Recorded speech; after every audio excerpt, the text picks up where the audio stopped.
Good morning, friends. Good morning. This is one of those ish Sundays, 10-ish, where we get started.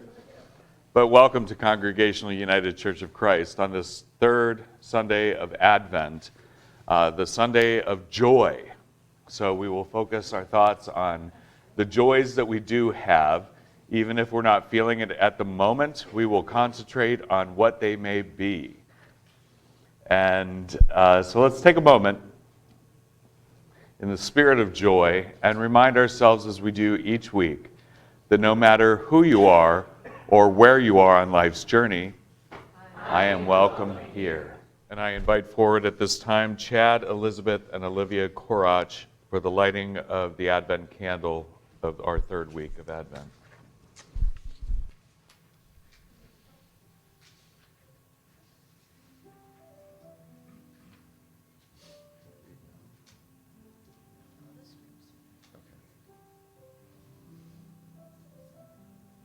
Okay, week 3, joy, Mary of Nazareth, Luke 1:47 through 55. Parents, if you want your kids to stay out of trouble, you should leave now. Just ask Mary's parents. They warned her about everything, strangers, boys, but they forgot to warn her about God. And God is the biggest trouble of all. One minute you will have a normal, moody teenager, and the next you will have a religious revolutionary, pregnant with God. When you worry about what the neighbors will say, she will remind you, God has scattered the proud. And no matter what the words expects or how hard life gets, she will reply only, my spirit rejoices in God my Savior. And it will, because she will have the hope of Isaiah, passed down through the generations. You light the blue candle.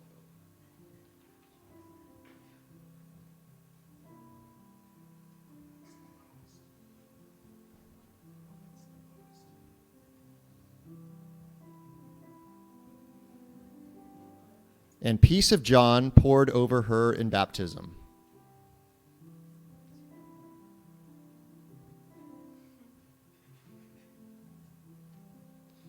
And confident in herself, she will have faith that God is most visible in the dark.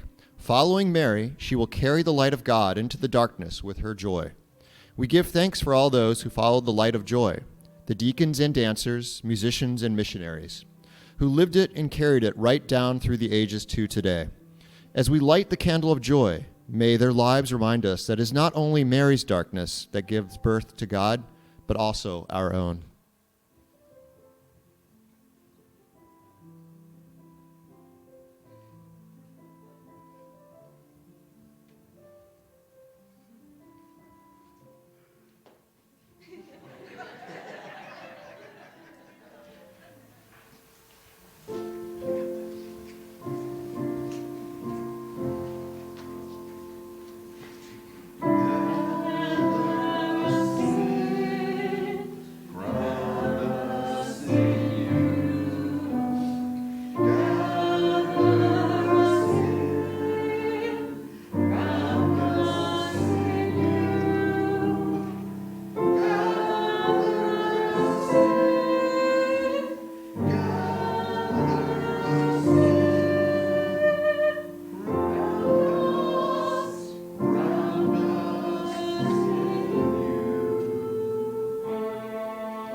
The sacred reading of today is from Luke 1:46 through 55.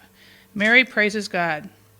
Mary said, "With all my heart I glorify the Lord, in the depths of whom I am, and I rejoice in God's Savior, in my Savior. He has looked with favor on the low statues of his servant. Look, from now on everyone will consider me highly favored, because the Mighty One has done great things for me. Holy is his name. He shows mercy for everyone, from one generation to the next, who honors him as God. He has shown strength with his arms. He has scattered those with arrogant thoughts and proud inclinations. He had pulled the powerful down from their thrones and lifted up the lowly. He has filled the hungry with good things. He has sent the rich away empty-handed. He has come to the aid of his servant Israel. Remember his mercy, just as he promised to our ancestors, to Abraham and to Abraham's descendants forever."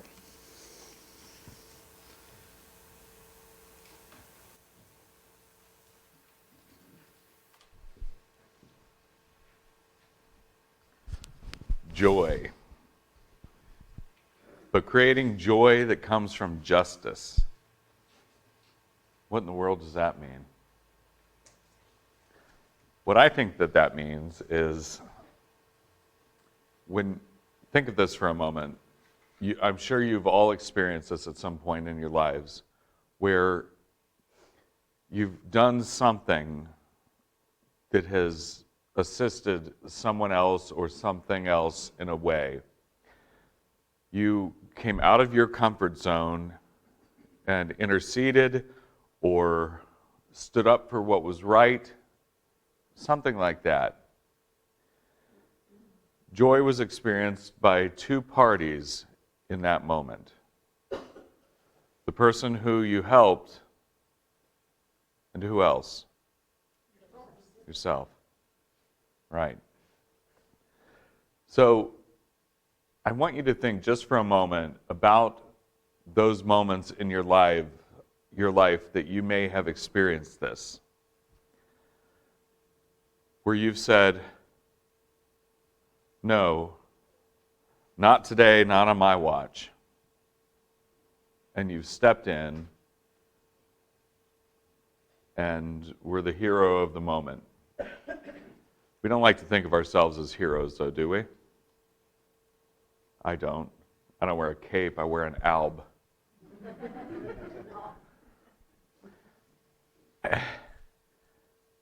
But Jane, please. This happened several years ago, but I was at, this isn't exactly justice, but it's what's right. I was at Acme, and I was getting company, so I had over $100 worth of groceries and came home. A couple weeks later, I was reconciling my checkbook, and I realized that I had not been charged for these groceries, and I had this slip for $100. So the next day, I took it in, and I showed it to them, and I said, "I don't want to gyp your store. That would be robbery. This is $100 that Acme does not get." And the people in customer services were just a little bit snippy, I thought, and they said, "Oh, okay, yeah, all right, well, yes, you're right. It did not go through on the register, and not even a thank you." And I think when I left, I said, "You're welcome," or something sarcastic like that. Well, a week or so later, I went back to Acme, believe it or not, and I was in line, and an employee who I had seen several times came up and gave me a huge hug. And she said, "Do you realize what you did for me?" And I, "No." She said, "I was the one that cashed you out. I pushed, and this would have been a glitch in the store, I would have thought. I pushed cash instead of credit." And she said, "The store accused me of stealing that money." And she said, the only reason they did not fire me is there was no way to prove it. And she said, thank you, thank you, thank you. And of course, I teared up, and she said, most people wouldn't have done that, or some people wouldn't have done that. I said, no, it was the right thing to do. But I am so glad it helped you. And then I said, how did you know it was me? And she said, oh, they said it was a person with a dog. But I felt so good. Contrary to your belief, you don't go incognito. But I felt so good, and she's still there. She works in the flower department. She got promoted. She's very happy. But that one act, that one easy act, just taking the slip back, changed somebody's life. It 100% did. You saved her job. I also like the fact that we all know that she was a temporary criminal. I look at you a whole different way now, Jane. But in all seriousness, look at that person could have lost her job had Jane not been so honest. And so in that moment, you both felt quite a bit of joy, I would imagine, yeah? Out of an act of justice in a different way. Thank you. What else have you experienced? Yes. So I work Alexa? at the lifeguard in the summer, and like I typically get the closing shift, so it's like, I don't know, like 6 o'clock whenever there's like 2 families there, and I'm just sitting at the chair minding my own business. So there's this family. Hoping nobody drowns. Yeah, that's really what I'm trying to do. So there's this family with a small child in this little floater thing. So like really my attention is on the small child. Because they're not really like, they have her in their hand, but like I don't really like it when it's not fully in the floaty. So I'm watching them, and then there's this kid, I'm gonna guess he had like autism or something. Because like I was watching him and he kept running and I kept telling him like, walk please, and he just ignored me. So like by the 3rd time I'm like, well, he's just not gonna listen, so I'm just gonna keep an eye on him. So he comes over to the 3 feet where this little kid is, and he's saying like weird, creepy things. And the parents are like, can you please go over there and say that you're creeping me out? Well, the parents, who were all the way at the other end of the pool, were like, they're making fun of my child. They're making fun of him. And like I heard, because they came over, they called their son over, and now over here, I'm like here. So like I can hear what they're saying. So I'm like, oh no, they're gonna get mad at these parents for no reason. So I got up and I explained the situation. I was like, hey, they're not making fun of him. He was saying creepy stuff and I didn't want the child to hear. And then they went, oh, thank you. Because like I knew they were gonna like get into a fight with the dad. Like from their perspective, it looked like they were. And you weren't in the mood to throw down at that. No, I was like, no, I don't want to fight the parents. I only have an hour until my shift ends. Peacefully. Too much paperwork. So then they were like, oh my God, thank you. Like, I would have taken it the wrong way. So that's why I said something, because I didn't want to fight them outburst. Right. So they were like, gave me a hug. The mom was crying because she had seen that happen before. Like he was just getting picked on whenever it was the total opposite way around. And so it made me go home with a smile on my face that I helped them not get into a fight. Thank you. Nice diffusion. What else do you feel? What other instances have you experienced joy that comes out of an act of justice? Whether you were the recipient or the giver in that moment. Gary. Well, I think that can happen when you're a part of something, like if they're trying to, pass something in your local government that will help those in need, and you just simply cast your vote in the right direction. Right. So it may not be you individually, but you're a part of a collective group that makes things better.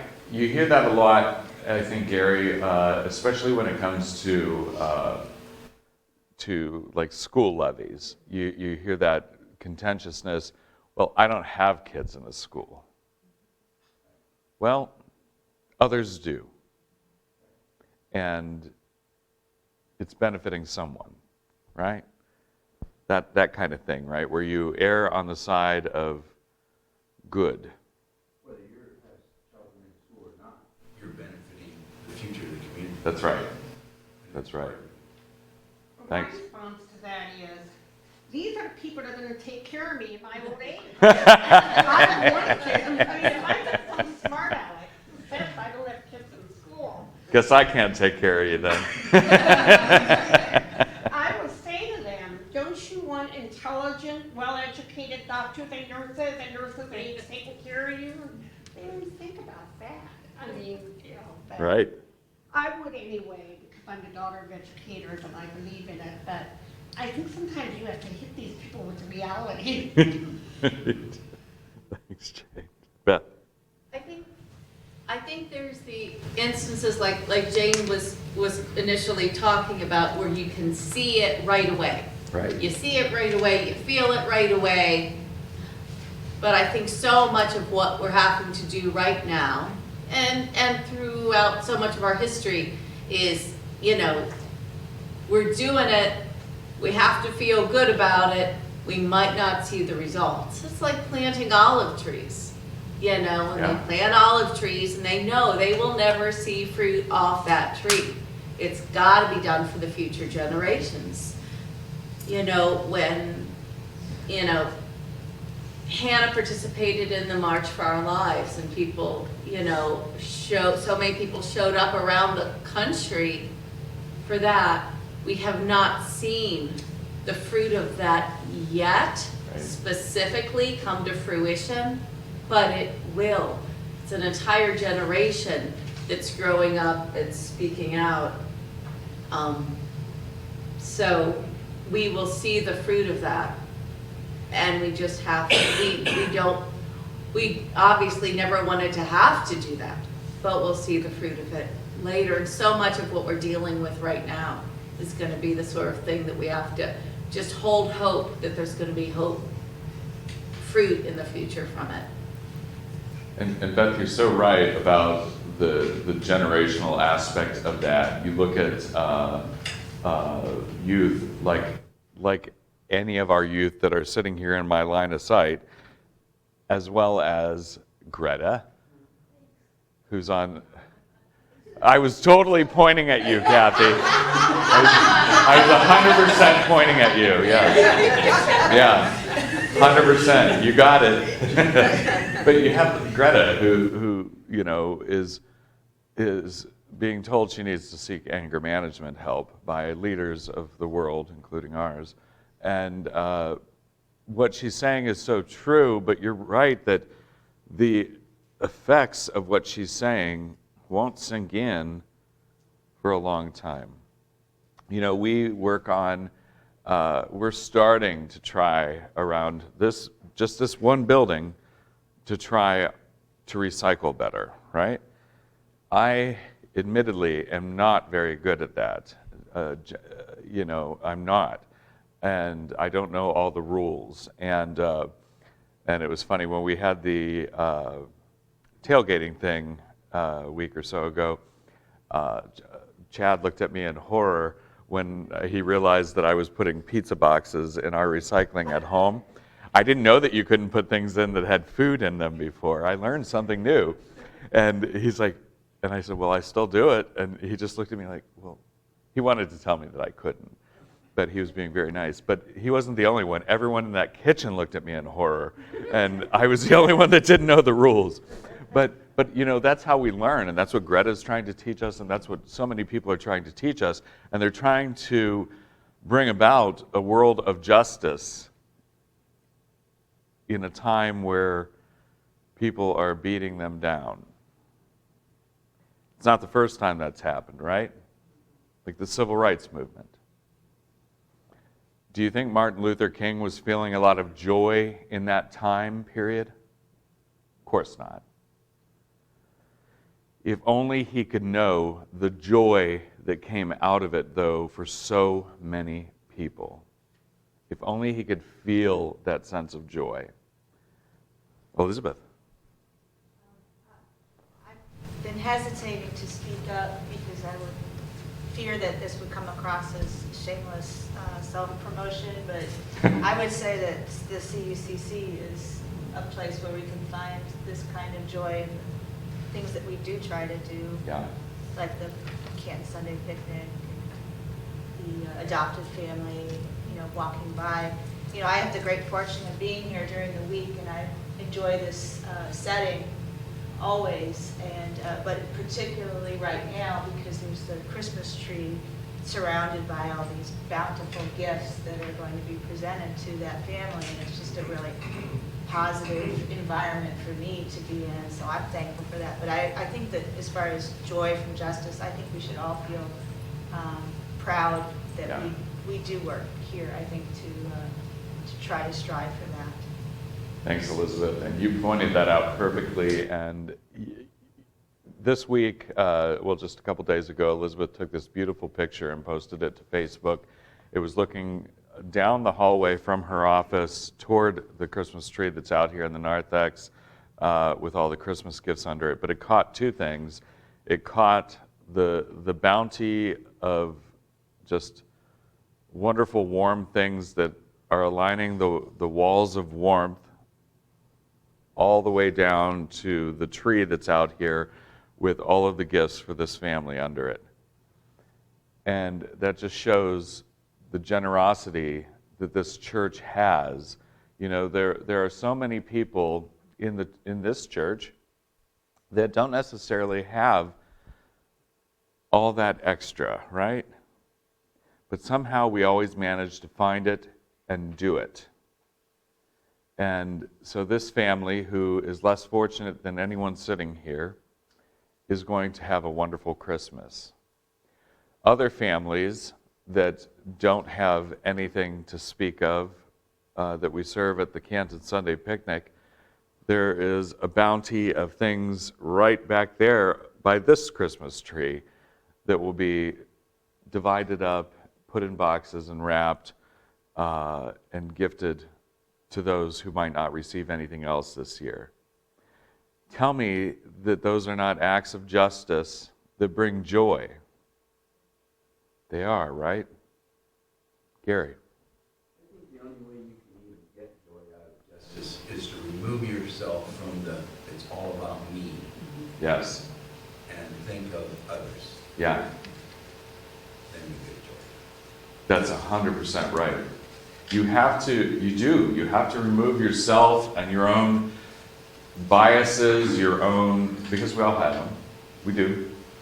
You remove your own biases, you remove those safe boundaries and protective things we put around ourselves, right? And we have to step out of our comfort zones to do good things. We won't do them if we stay in our little cocoons, where everything is warm and cozy and sweet and nice. I want to comment on what Elizabeth said, because I am so flat out excited to wrap those boxes today. There's one. Yes. You've got one, Linda. And I am here with diverticulitis this morning, but I want to be a part of wrapping those boxes so badly. And that's a joy, but it's also a justice. When we do this for the family, that's evening the scales for someone who doesn't have much. That's bringing it up a little bit. And so that is actually a part of justice. It is. It is. Every mission that we do here is part of justice. Every mission, whether it is feeding someone, whether it is giving them gifts, whether it is standing up for refugees, as we've done, and being bold in our prophetic witness, whether it is standing out on our front lawn holding a vigil for people that were gunned down because they happen to be in the LGBT community. These are the things that we do, and each one of those are acts of justice. They don't always necessarily put us in a place of joy, but God knows that what we're doing is on the right side of history and on the right side of faith. And it is bringing joy to someone that sees that there is a place like this. A place like this exists. And that the people in it are filled with love. They're filled with joy. They're filled with hope. And my goodness, we are filled with a sense of peace.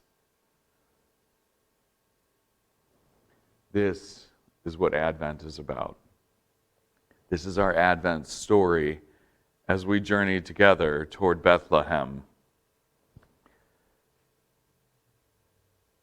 where Jesus then becomes a refugee. This is the journey that we're on. May we continue to meditate about this, to pray about these things, to sit back in this hustle-bustle time of year and just sit and be exactly as we are. To think about what we have to hope for. To think about the places in our lives where we can feel peace and bring peace. To think about the places in our lives that we can feel joy and bring joy. And most certainly, that we can do it all from the final place of love. Amen.